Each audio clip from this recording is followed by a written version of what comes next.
Hello, upper cervical doctors and students. Welcome back to the UCM Podcast.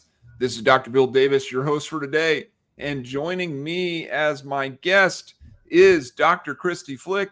Welcome to the podcast, Dr. Flick. Thank you. It's such a pleasure to be here. Well, we're excited to have you on the podcast. And we've been working together now with your practice and helping you guys grow the new practice there in Waco. But for anybody out there that doesn't know you, Dr. Flick, please share about yourself with the audience. Introduce yourself to the audience. Yes. So I'm finishing my 20th year as a chiropractor. Have really enjoyed having chiropractic as a career. Not every career feels also like a calling. Yeah. And for me, this does. So I practice orthospinology, upper cervical. And like about half of upper cervical offices, I also adjust full spine as well. And as you mentioned, I have been practicing in the Dallas area for about 20 years and recently made a big change and moved both myself and my practice to Waco, Texas. Yeah. So that is a big move. I want to get to that in a second, but let's talk about your journey getting started in chiropractic first. And when you first started out, like you said, you've been practicing almost 20 years. Congratulations. That's exciting. And so when you first came out of school, what was that like? What was those first few years like? Did you do an associate position? Did you go out on your own? How did your journey start within chiropractic? Yes. So I did start my own practice right out of school. I don't recommend it. I think it's good to learn a little bit first, but that is what I did. It was definitely school of hard knocks to figure that out and figure out how to make it go. I practiced solo for about 5 years. And at that time, I was doing a technique called clear that was specifically for scoliosis and brought in a lot of Pettibon style adjusting. And ultimately, what I figured out in that time period, while I had great mentors and wonderful patients, it just wasn't the right fit for me as a chiropractor. And so when I was looking to make some changes, I began then practicing with a partner in Dallas, and that's where we moved to the upper cervical and orthospinology technique. And so for the past 15 years, we've been practicing there, HealthWorks in Plano, Texas, and built a beautiful, wonderful upper cervical practice there. We doubled and doubled and doubled again. Lots of success there. It was a practice that I was very proud of, that I loved the way that we had made things custom for patients and able to have a wonderful team and grow there. But ultimately, I wanted to be a little closer to my family. So a year and a half ago, I sold my portion of that practice and moved to Waco. Yeah. Wow. So that was a big decision, right? So after all those years of investing in that practice, building that practice up, having all those relationships in that community, and then to decide, you know what, it's time to move. It's time to move closer to family. I'm sure that was a difficult decision. It was, and it wasn't all at the same time. There is more to life than one's practice, and for me, family does get top billing there, and so it was certainly hard to say goodbye to patients that there are some patients that I'd had there for the full 20 years that I've been practicing. Yeah. And so, of course, we have our wellness patients that you get used to seeing on a routine basis, and they know you know them, a seasoned staff. Those were all difficult things to let go of. But I'm glad that I did. Yeah. And I'll say, because before we started the podcast, you mentioned like that that that you've made this transition. Now you're on the other side of it. It's been over a year now, or just over, that you've made this move to a new area and started a brand new practice, right? So I know that this is obviously, this is something that probably a lot of chiropractors may think about but never do things, right? So let's talk about the transition that you made as you left a place you'd been for 20 years or 19 years and moved to a brand new location. How far away is it from? About 2 hours. About 2 hours. Okay. So 2 hours, and set up a new practice. So what was that like? I mean, you're basically starting from scratch, right?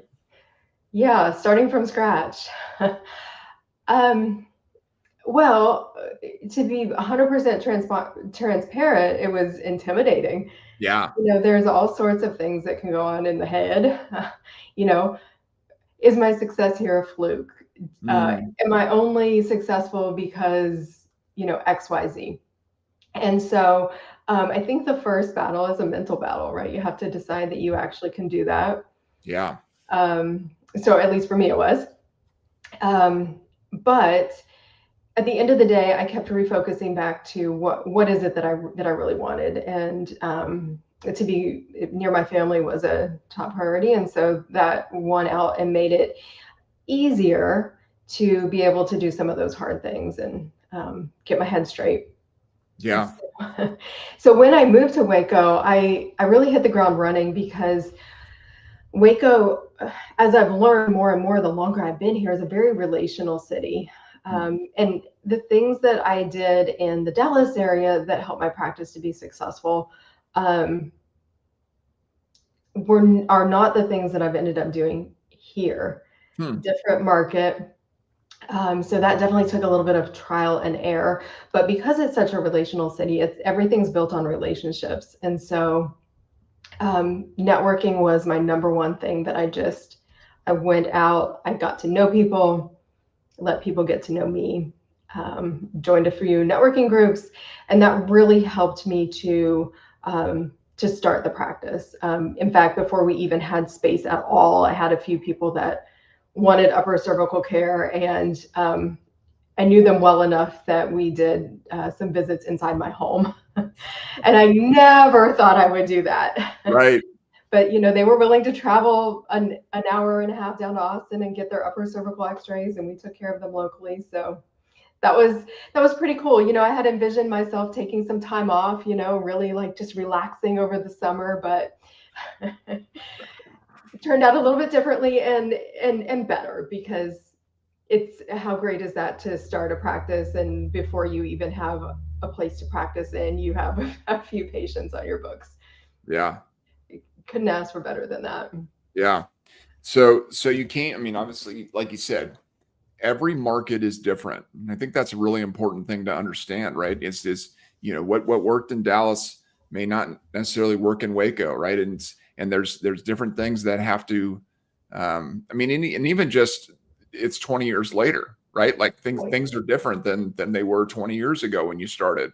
So as you started to learn this new market, what were some of those key things that you really started to say, okay, we're starting to get some traction now. We're starting to make a, we're getting a core group of patients. How long was it before you started really feeling that level of getting some stability there? I mean, it was month 1. Nice. We started with a backlog of about 20 names of people who wanted to come in, but didn't, I didn't know them well enough to bring into my home, or so we had a list of about 20, and the minute we were in our temporary space, had our upper cervical x-ray ready to go, we brought them in, and from month 1 we had a good base of patients and started receiving referrals.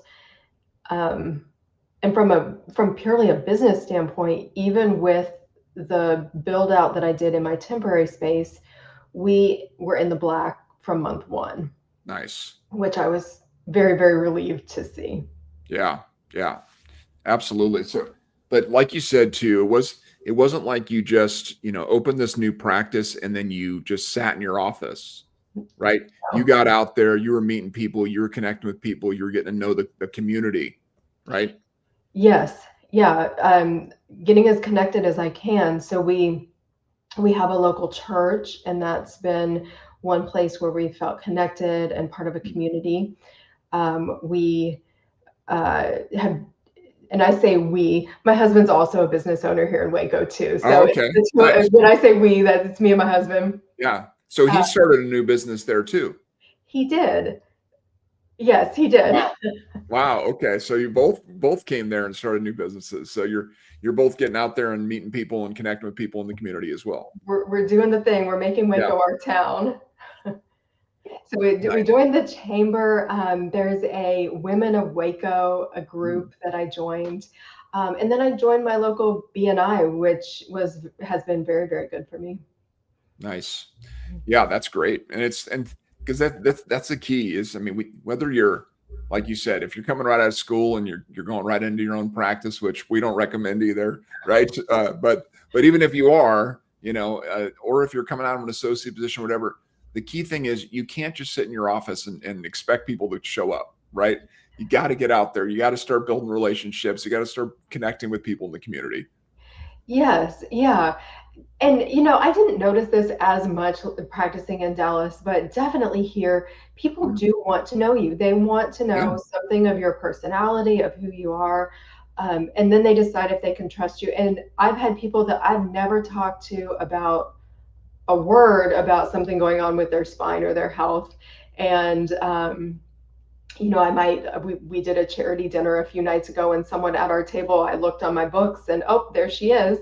We didn't talk about that at all, but Mm. just sitting and having a conversation, having some food together. And I'm assuming she decided I'm someone she can trust with her care. I Right. mean, we'll see when she comes in what's going on.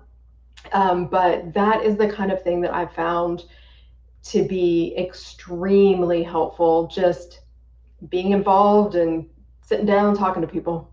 That's it. I'll say too, it's so much about what is your motivation as well as you go out and you talk to people and you start making connections, you start building relationships. Are you just somebody that's going out there to try to get new patients, right? Or are you literally out there trying to meet people and get to know people and build relationships, right? Because people can tell the difference. Yes. And that's something I did for myself. I can't say that the thought of quote unquote networking sounds very appealing to me, even Right, now, even right. knowing how good it is. But what I said to myself was, no, I'm someone that takes time to get to know others. And that distinction in my head, I feel like has been helpful, not only to motivate myself, but also in just reminding myself of what my purpose is when I am talking to people. Yeah, that's it, right? It's we encourage doctors to go out and build like a health practitioner referral network, for instance, right, where you start to meet other health practitioners in the community and so forth. And so often it'll be, we'll encourage somebody to do that, and then they'll go out and they'll like meet a couple of people, and they'll be like, oh, I haven't got any referrals yet. And it's like, okay, your heart's not in the right place, right? You should be going out there with trying to actually be interested in people, right? Like talk to them. Like, are you a real person? Can you build a friendship? Right? Like that's part of Yes. what it should be, right? And we've all been sold to at a networking event, and it Yeah. doesn't feel very nice on the No, receiving end. no. And people can smell it, right? It's like people Yeah. can they pick it up on. And so yeah, I mean, are you going out there with the right heart of hey, I actually genuinely want to know people in this community and I want them to know me, Yeah. right? Yeah. And that makes all the Makes difference. all the difference. Yeah. So okay, so starting to get that, building the community, connecting with people in there, um, and now you said, in your old practice, you had established team. So obviously had to establish a new team here, right? So Mhm. tell us about that. What's that been like as far as building the team there at the new practice? Yes. Well, that's challenging, right? Because we're growing pretty quickly, and I have a completely fresh team. So I think one of the best things that I did was I didn't hire cheap with my first hire.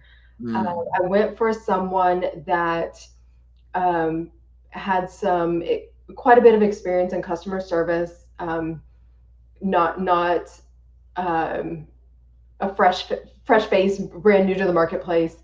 Um, Someone who could really take a direction and run with it mm, versus someone who needs every step, laid out. And then someone who could see problems and take care of them before maybe I even know about them. mm. And I feel like that was a really good strategy because that freed me up to focus on um, the the community aspects that we've been talking about. Go out, Right. get to know people, and also patient care. I don't have to worry about our emails answered correctly. Is there a smile on the end of the phone when people call? All of those things, and even to the work that we're doing with upper cervical marketing, she's been able to really take that and run with it. She's been our main point person for almost all of that, and that's Kelly, and she's done a fantastic job. I'm so pleased that we say we found each other. I've been so pleased with having her. Now, of course, she's new to chiropractic. She's new to upper cervical. She'll tell anyone and everyone how she'd been getting corticosteroid injections in her low back for Mm, years. And when we did upper cervical work, that's when she had relief for the first time. yeah. So she's sold on what we do. She had a personal experience there, and then we added a second team member in, and she had some experience in chiropractic, although of course not upper cervical. We're the only office in the area, and so she was able to quickly and efficiently pick up on taking X-rays. She takes a mean nasium. She can do, Nice. gets in there and gets all that rotation out. She's amazing. Does a better job than I do, Hmm. if truth be told. um, and so right now we're a small team of two. We're looking to add another person, and we've also taken on an intern from Life, who we're hoping will stay as a doctor when the time comes. So, Nice. but all of that being said, I have really quality people, but they're still new to how we do things. Even a year in, we're still learning quite a bit about policies and procedures. And with a new office, there are some things that have changed as well. And so we're right now, one of our big focuses is stability. So we've grown really quickly, and now we're working on nothing stays in the head. So everything has a procedure Mm. that goes with it. We're not trying to remember things. We use our policies and we use our procedures. I love that, and that's a great place to go next. But I just wanted to highlight something you said about your first hire, not hiring on the cheap, right? Yeah. That's that was a big one, right? It's like you said, that was such a crucial move for you to get somebody with that type of strength of their of their experience and their personality and whatnot to be able to really to elevate the practice, because that's unfortunately, so many times doctors who are hiring their very first CA in a new location or a new practice, whatever it is, they are hiring, the cheapest possible person that they can find. Yeah. And, you get what you pay for a lot of times, right? You absolutely do. And I've made that same mistake plenty of times, which is why I didn't make it this time. Yeah, you knew better this time. Yeah, yeah. No, that's great. And but let's focus in on the other thing you were talking about, right? Building those SOPs, those systems, and so talk about that. Like nothing in the head, right? So what's some of the systems you're building out now, and where are you really focusing on when it comes to your systems? Yes. So one of our biggest focuses right now is whittling down what my responsibilities are to really just the crucial things for doctor/owner to be doing. Mm, And so as we're working on adding that third team member, my goal is that I have someone that's able to do almost everything tangential to the adjustment, mm, making sure that the right things are in my inbox, completely marked in the right way. I'm a really big fan of having what I term a table assistant.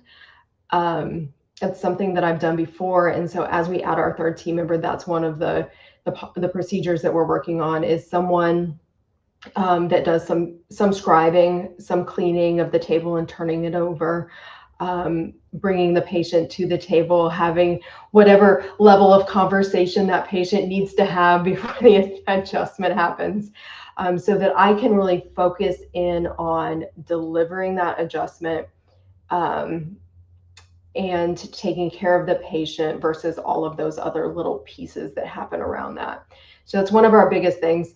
A bottleneck that we do have right now that I didn't expect was that because everyone in the practice is new, they all require a little bit more, which is when you say it, I mean, obviously that's true. Like any chiropractor would know that, but it wasn't something that I thought about ahead of time.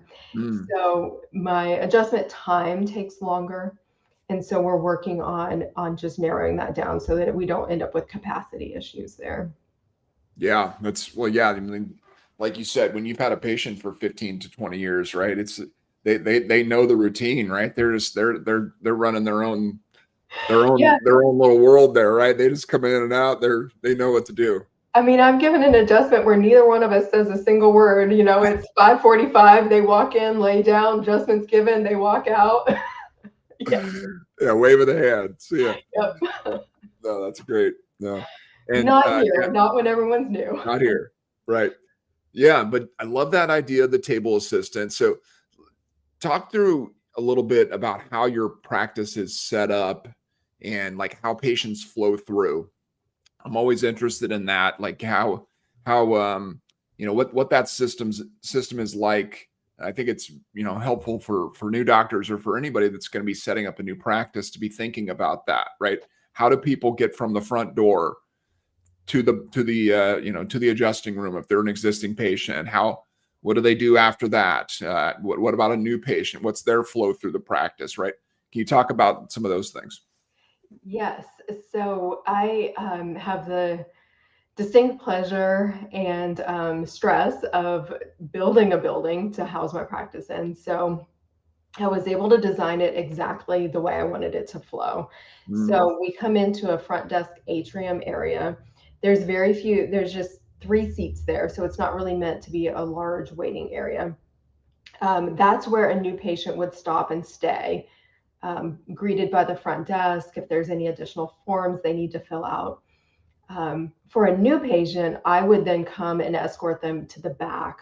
So the flow is then we go down a short hallway and that opens into an adjusting area. And I have semi-private adjusting. So pony walls that divide I have 5 tables set up there. And then around the perimeter of that, I have all of my rooms. So we have x-ray in a back corner with 2 adjoining exam rooms where we can do our thermal or our posture evaluation that both feed in and out of the x-ray.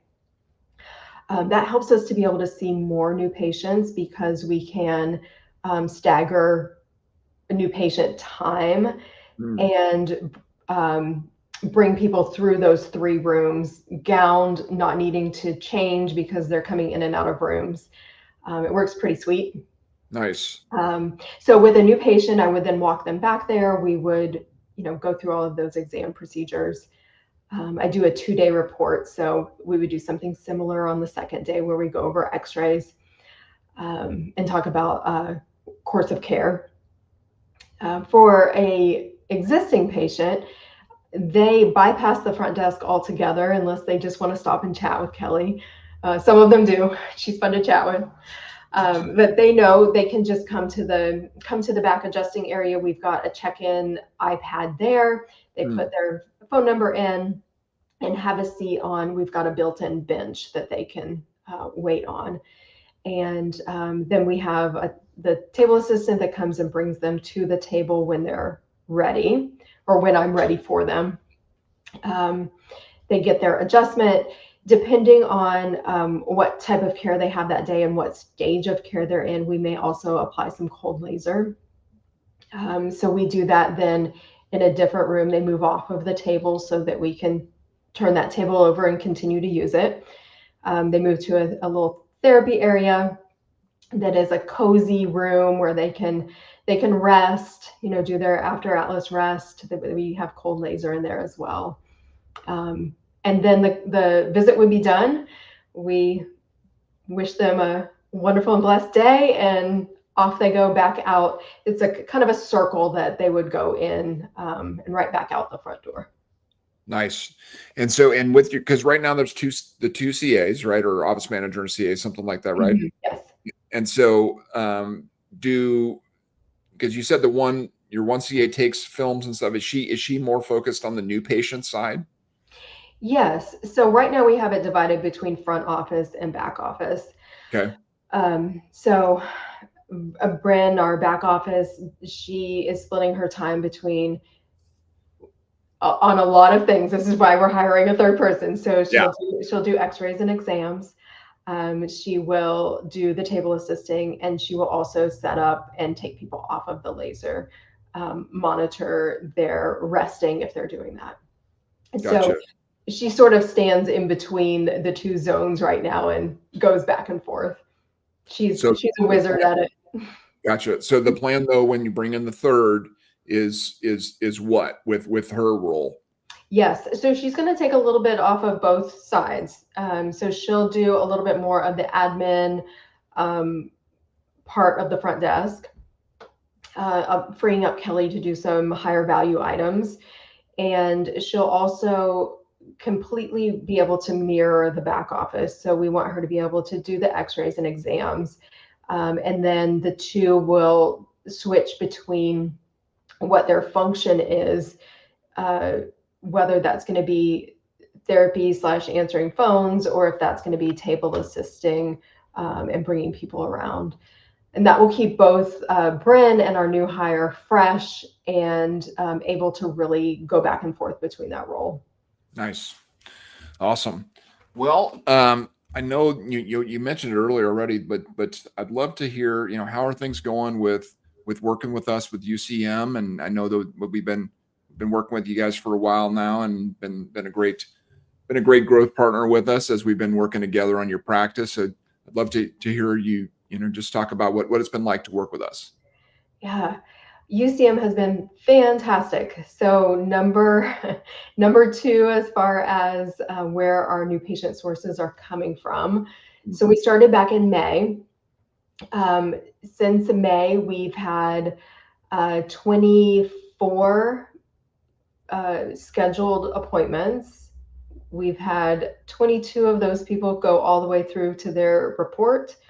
And we've had 81% of those people start. So nice. 18 starts off of that. Yeah. And so well worth the UCM and the ad spend. Our ROI is fantastic there. Awesome. And aside from that, one of the things that has been very, very helpful for us is the events and keeping up with, helping us do social media. There are many other aspects to what UCM does that has been extremely useful for us, particularly as a new team and not having someone who is dedicated to doing those things. Yeah. We can ask for, we recently did a ribbon cutting for our new building when it opened. And we, put that need out there. We got back a beautiful poster that I have since framed because it was so pretty. Nice. That's awesome. It helped us advertise the grand opening on Facebook and, with all of the graphics and all of that. And we did have according to our chamber, the largest attended ribbon cutting this year. So Nice. yeah, we went pretty far. That's awesome. Yeah. Yeah. No, that's really great. And I love how he said that, you know, it's not just that, you know, you're getting new patients, but that you're getting new patients that are at a high quality level that are converting into care, right? Because that's always the key, right? It's not just, you know, it's not just any old lead, right? Not all leads are created equal, and so to have high quality leads that are converting into new patients, that's what it's about. Yeah, absolutely. I mean, we couldn't handle low quality leads at this point. Mm. You know, we're booked out a couple of weeks, and so I mean that's incredibly frustrating to have someone come through that just really is kicking tires. But we have not had that at all with the leads that we've gotten through UCM. That's wonderful. Yeah, and also, I mean, as you mentioned, we love helping you with internal events too. I think that's really a lot of people don't even know we do that, right? Like that's part of Yeah. our system, right? But yeah, I mean, we have an incredible graphics team, and yeah, and I'm really proud of the work that they do and the type of quality that they produce for clients. And so yeah, that's awesome. I appreciate you saying that. And so yeah, is there anything else before we wrap up today, Dr. Flick? Anything else that you'd like to share? Well, I did want to say that, you know, as Kelly is the main person that interfaces with your team, she wanted to say that she really appreciates the responsiveness of the team. Hmm. And she does give very direct feedback. That's part of what I love about her. Yeah. And she says that anytime she gives feedback, it comes right back, you know, very accepting of feedback, and whatever it was that she wanted changed or updated is immediately happens. Nice. And she also just really enjoys working with the team. Awesome. And that's the key too, is, you know, when we never want to see you know, a CA or anybody else that's on a doctor's team not be having a great experience when it comes to working with us, right? Because we have to all work together well, right? It can't be like, yeah, the doctor loves this, but the CA is frustrated all the time, right? So yeah, connecting with everybody on the team is another big piece of what we try to do. So that's great. Yeah. Awesome. Well, thank you, Doc. I appreciate that. Appreciate that feedback. And yeah, thank you guys so much for listening today, all you doctors and students out there. And as we always say around here, go team, upper cervical.